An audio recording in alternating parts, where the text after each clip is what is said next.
রব্বুল আলামিন 29 নম্বর সূরা আল আনকাবুতের 45 নম্বর আয়াতে বলছেন, 29 নম্বর সূরা আল আনকাবুতের 45 নম্বর আয়াতে বলছেন, ইন্নাস সালাতা তানহা আনিল ফাহশাই ওয়াল মুনকার। নিশ্চয়ই সালাত, নিশ্চয়ই নামাজ অশ্লীলতা ও মন্দ কাজ থেকে, গুনাহের কাজ থেকে, পাপের কাজ থেকে, খারাপ কাজ থেকে রক্ষা করে। এটা হচ্ছে আয়াতের অনুবাদ।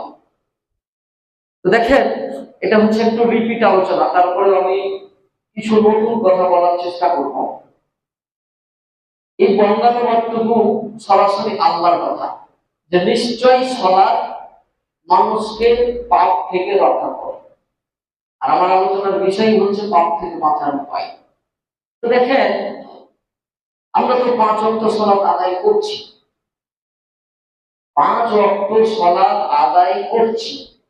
আদায় করার পরেও দেখেন আমরা এমন এমন পাপ করছি, এমন এমন গুনাহ আমাদের দ্বারা হচ্ছে স্বেচ্ছায় সবটানে, যে ওই পাপের জন্য যদি আল্লাহ আপনাকে আমাকে হায়াত কিয়ামত পর্যন্ত দেয়, আল্লাহ আপনাকে আমাকে হায়াত ওই পাপের জন্য ক্ষমা চাওয়ার জন্য যদি হায়াত আল্লাহ কিয়ামত পর্যন্ত দেয়, আর কিয়ামত পর্যন্তই যদি দোয়া করি, আল্লাহ তুমি আমাকে ক্ষমা করো, আল্লাহ তুমি আমাকে মাফ করো, আমি ভুল করেছি, আল্লাহ এটি ক্ষমা করবে না।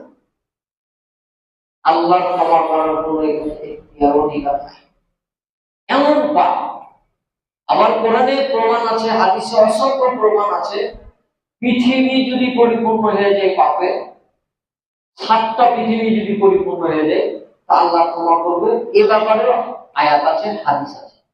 এইগুলো কোন পাপ যে আমাদের ক্ষমা নেই?